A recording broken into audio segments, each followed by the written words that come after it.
Imagine learning that God's name is more than a simple label.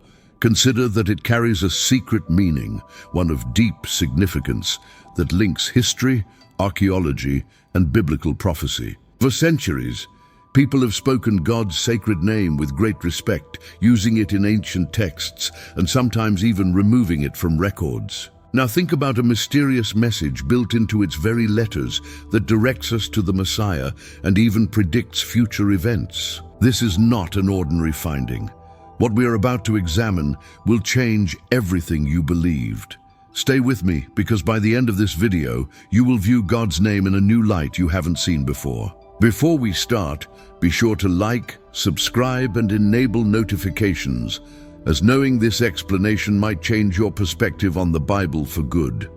Let's get started. Throughout history, various cultures and religious traditions have assigned many names to God to express His power, majesty, and His connection with humanity. In the Bible, we come across titles like Elohim, meaning God or the Mighty One, which appears in the opening verse of Genesis. Next is Adonai, signifying Lord or Master, which emphasizes His authority. Then we have El Shaddai, which means God Almighty, and is frequently linked to His care and protection. However, among all these titles, one name surpasses the others, a name so revered that the ancient Israelites hesitated to pronounce it aloud. This name is the Tetragrammaton, commonly pronounced as Yahweh and rendered as Lord in many English Bibles. But why is this name unique, and what makes it carry such weight? The answer is found in its secret divine meaning, built into the ancient Hebrew language, a meaning that remained unclear for thousands of years. To fully appreciate the impact of this name, we need to return to one of the key moments in biblical history, the meeting between Moses and God at the burning bush in Exodus 3. After years of exile in Midian, Moses, once a prince of Egypt and now a shepherd, one day observed an amazing sight. A bush covered in flames that did not get consumed as he drew near. A voice called to him saying, "Moses, Moses," and he answered, "Here I am." Then the voice instructed him, "Stay back, remove your sandals, for the spot where you stand is holy ground." Exodus 3:5. Moses dropped to his knees as the voice revealed, "I am the God of your father, the God of Abraham, the God of Isaac, and the God of Jacob."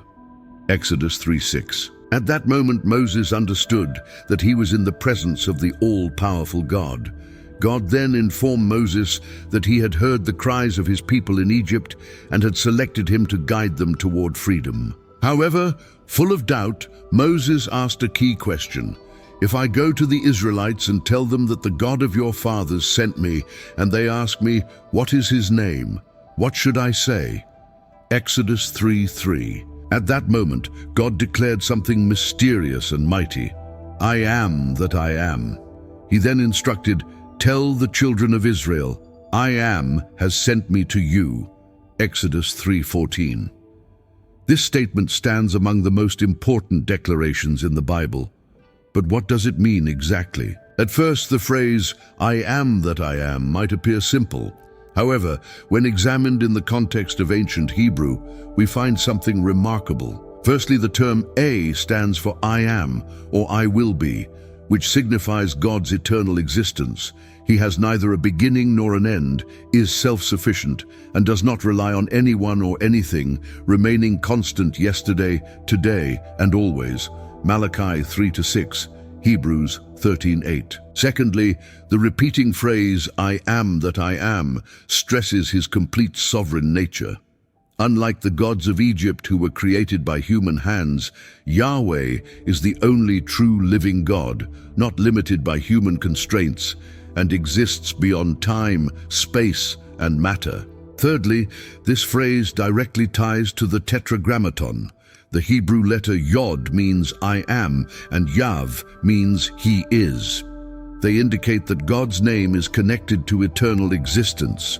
When we say Yahweh, we are affirming His constant self-existent nature. You may wonder why the Jews did not pronounce Yahweh for many centuries.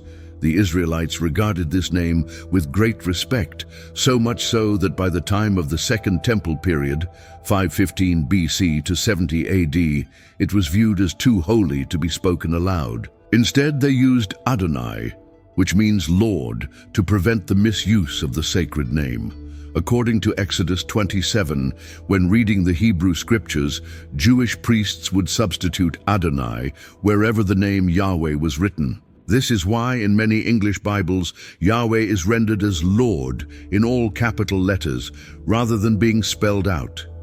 The name of God, formed by the letters Yod and Vav, often pronounced Yahweh, serves as more than a mere name.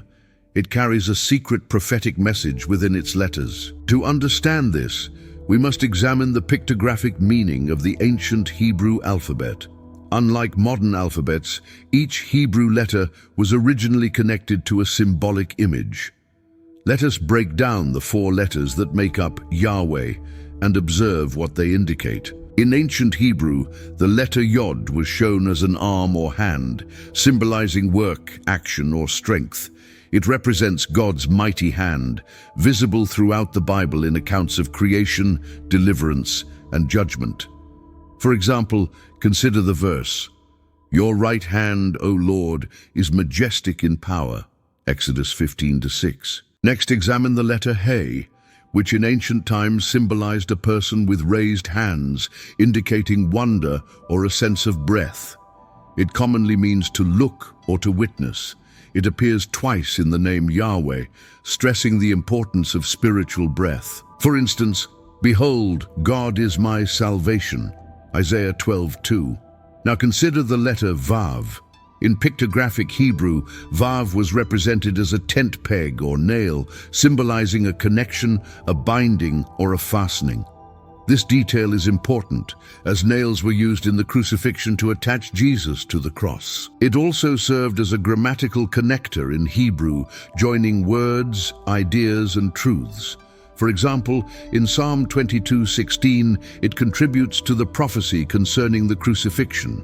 The final element, the second He in God's name, repeats the concept of witnessing and breath, highlighting divine understanding. It confirms God's wish to make himself known to humanity. For instance, "Be still and know that I am God," Psalm 46:10. To sum it up, Yod signifies hand, He signifies behold, and Vav, the nail, also means behold. Essentially, it conveys the idea of behold the hand, behold the nail. This is amazing because long before Jesus lived on earth, the name of God carried a secret prophecy about the crucifixion. Behold the hand refers to the hands of Christ, while behold the nail alludes to the nails that would affix him.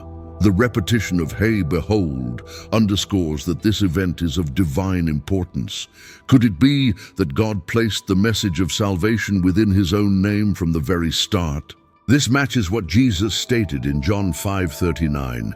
"You search the scriptures because you believe that they hold eternal life, and it is they that testify about me." The name Yahweh itself attests to Jesus' redemptive work on the cross. What can ancient discoveries tell us about the name of God throughout history? Skeptics have doubted the Bible's authenticity, especially concerning the name of Yahweh. Some argue that the belief in Yahweh emerged late in Israel's history or was adopted from nearby cultures.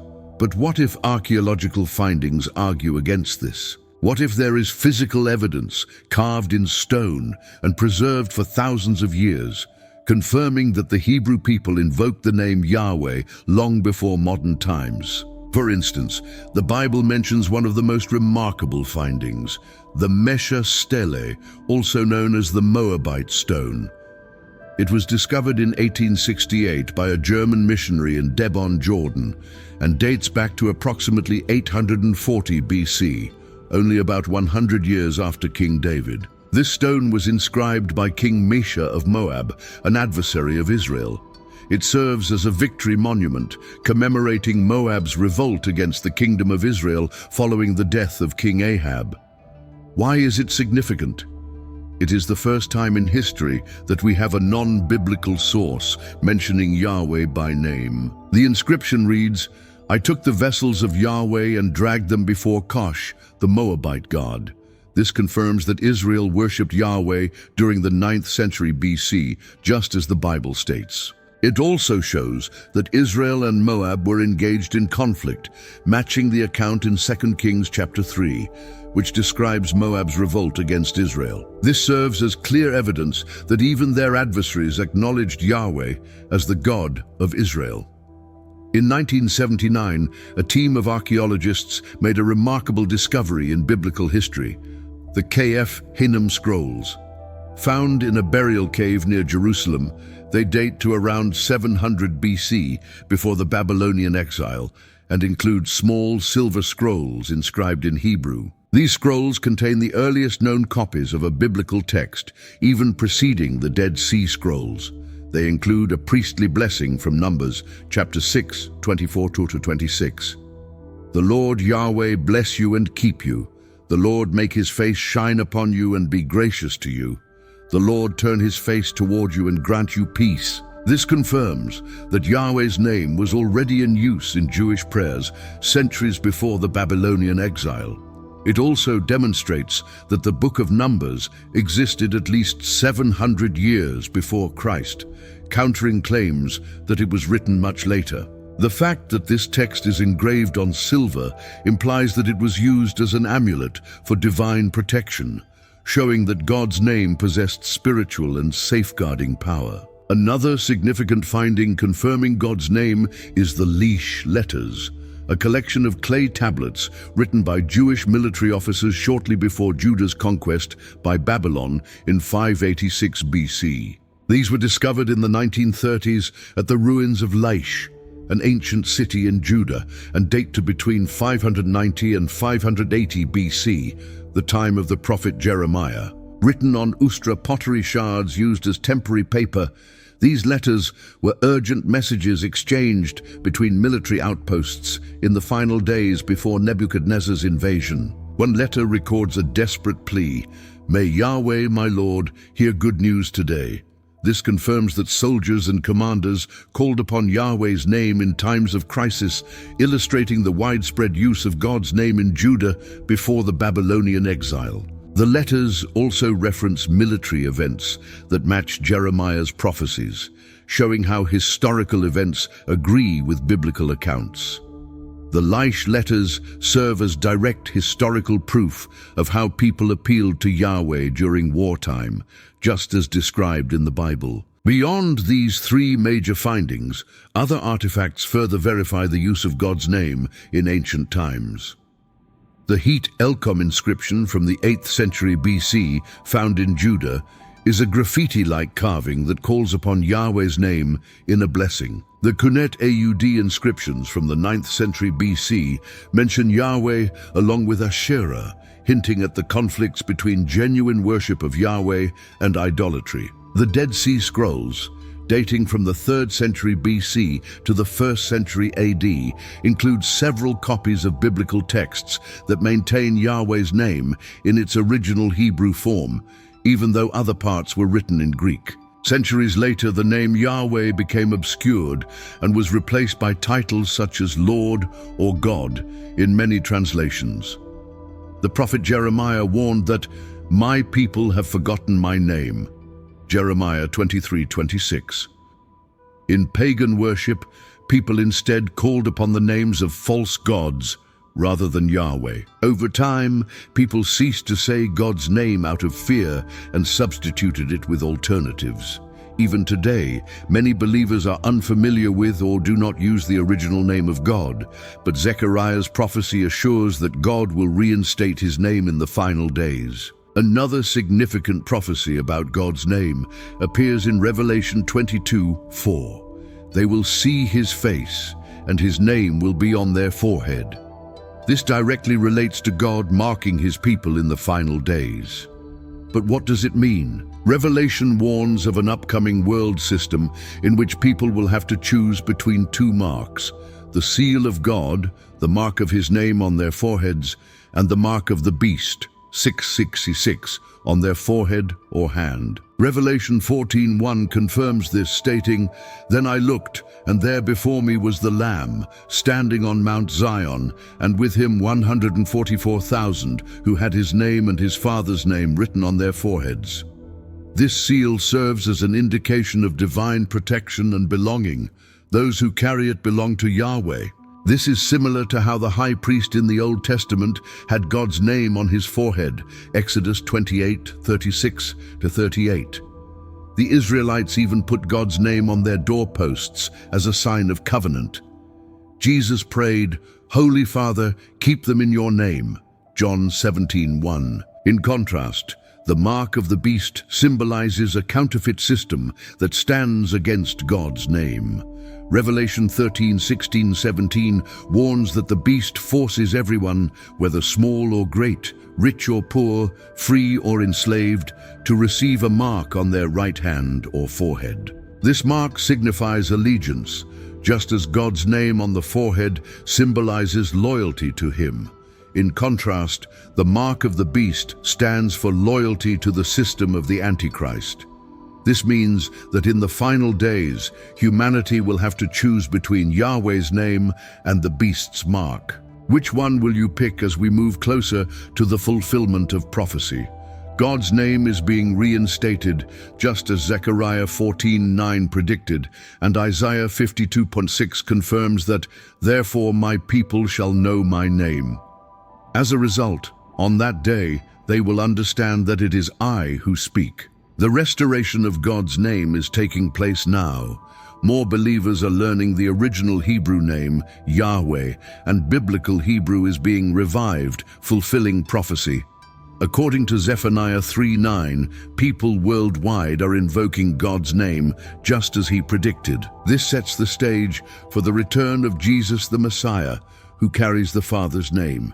In Revelation chapter 19:16, he is described with this name inscribed on his robe and thigh as King of Kings and Lord of Lords.